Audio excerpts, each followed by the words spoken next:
Hai, namaku Tasya, umur 15 tahun, dari SMA Negeri 3 Malang. Ya, seperti yang kalian lihat, aku ini adalah seorang murid, soalnya pakai seragam. Nggak mungkin kan aku petugas pemadam kebakaran.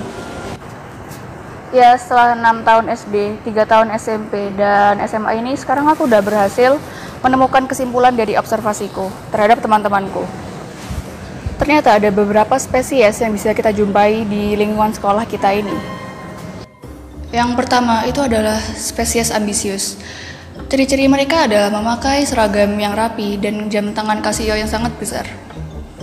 Sebagian, bukan semuanya, sebagian dari mereka itu memiliki sifat yang sangat menyebalkan. Misalnya lagi kerja kelompok nih, aku lagi kasih kerjain. Tiba-tiba dia datang. Mau aku kerjain nggak tugasmu? Ya aku seneng dong nggak ngerjain tugasku. Dan pas kumpulin, si kampret ini ngomong, Ibu Anastasia nomor absen 9 tidak mengerjakan apa-apa saat kerja kelompok. Kalau pas itu aku lagi nggak sabar, udah aku kutuk jadi barongsai orang itu. Ya akhirnya kita berdua dibawa dong ke ruang BK. Dia yang tadi jadi pengacara dadakan, dia tiba-tiba berubah menjadi aktor yang handal. Dia menangis-nangis di depan guru BK. Aku berpikir gini, ternyata setan ada ya di kalangan manusia. Yang kedua adalah spesies alim.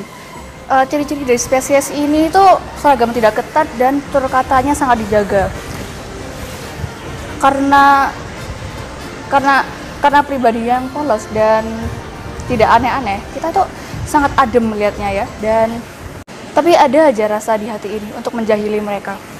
Aku pernah ya ngasih video ke teman-temanku yang alim itu ya. Video yang itu loh, yang hitam lalu ada titik merahnya. Fokus ke titik merah ini, lalu ada jump scare mukanya hantu. Aku kasih lihat ke mereka, ya mereka kaget dong. Tapi anehnya, ada banyak nama-nama hewan yang muncul dari mulut mereka. Jadi mereka ini selama ini mendem dong. Yang terakhir adalah spesies selebriti. Biasanya ciri-ciri dari spesies ini itu adalah tampangnya sesuai dengan standar kecantikan masyarakat. Dan watak dari spesies ini tuh kalau nggak baik banget, itu ya 11-12 sama Firaun. Ada yang bilang juga setengah dari bebanmu itu akan terselesaikan jika kamu cantik atau sesuai dengan standar kecantikan masyarakat. Dan selama ini tuh bebanku nggak ada yang selesai-selesai, jadi aku jelek dong.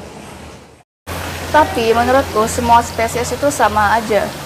Semuanya itu memiliki beban masing-masing dan punya potensi masing-masing. Boleh habis, tapi jangan sampai fitnah-fitnah orang. Semua anak, semua bayi itu baik kan, nggak mungkin kan masih di bayi itu udah fitnah-fitnah orang, nggak kan. Maka dari itu pendidikan itu sangat penting untuk membentuk karakter anak. Terima kasih, udah saja.